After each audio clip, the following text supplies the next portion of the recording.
ನೋಡ್ರಿ, ನಾನು ಒಂದು ಸ್ಪಷ್ಟವಾಗಿ ಹೇಳ್ತೀನಿ, ಇವತ್ತು ಕಾಂಗ್ರೆಸ್ ಸರ್ಕಾರ ಬರಲಿಕ್ಕೆ ಅನೇಕ ಕಾರಣಗಳಿದೆ. ಅದು ನಮ್ಮಲ್ಲಿ ನಾವು ಏನು ಎಡವಿದ್ದೀವಿ ಅದು ಬೇರೆ ವಿಚಾರ. ಆದರೆ ಕಾಂಗ್ರೆಸ್ ಪಕ್ಷಕ್ಕೆ ಪಾಸಿಟಿವ್ ಆಗಿ ಹೇಳಬೇಕು ಅಂತಂದರೆ 50% ಸಿದ್ದರಾಮಯ್ಯನವರಿಂದ ಕಾಂಗ್ರೆಸ್ ಸರ್ಕಾರ ಬಂದಿದ್ರೆ ಇನ್ನು 50% ಡಿ ಕೆ ಶಿವಕುಮಾರಿಂದ ಬಂದಿದೆ. ನನಗಿರ್ತಕ್ಕಂಥ ಮಾಹಿತಿಯಲ್ಲಿ ಅವರಿಬ್ಬರಿಗೂ ಮಾತುಕತೆ ಆಗಿದೆ. ಇಬ್ಬರು ಕೂಡ ಅರ್ಧ ಟರ್ಮ್ ಅಂತೇಳಿ ಮಾತುಕತೆ ಅಲ್ಲೇ ಆಗಿದೆ ಡೆಲ್ಲಿ. ಹಾಗಾಗಿ ಇವತ್ತು ಜೆಂಟಲ್ಮ್ಯಾನ್ ಅಗ್ರಿಮೆಂಟು ನಮ್ಮ ಗ್ರಾಮ ಪಂಚಾಯತಿಗಳಲ್ಲಿ ನಾವು ಮಾತು ಕೊಡ್ತೀವಿ 2.5 ವರ್ಷ ಅಂತ.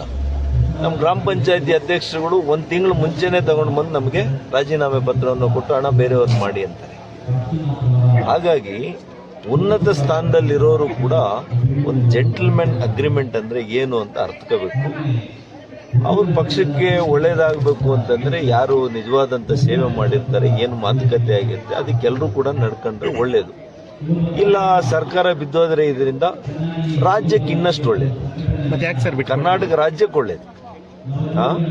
ಅಗ್ರಿಮೆಂಟ್ ಆಗಿದೆ ಅಂತ ಯಾಕೆ ಬಿಟ್ಕೊಡ್ತಿಲ್ಲ? ಅದು ಅವ್ರಿಗೆ ಬಿಟ್ಟಿರೋ ವಿಚಾರ ಅಲ್ವಾ, ನನಗೇನು ಸಂಬಂಧ? ಸರ್, ಈ ಭಾಗದ ಶಾಸಕರು ಡಿ ಕೆ ಶಿವಕುಮಾರ್ ಅವರು ಮುಖ್ಯಮಂತ್ರಿ ಆದರೂ ನನಗೇನು ಬರಲ್ಲ, ಸಿದ್ದರಾಮಯ್ಯನವರು ಇಳಿದ್ರು ನನಗೇನು ಅದರಿಂದ ಲಾಭ ನಷ್ಟ ಏನೂ ಇಲ್ಲ.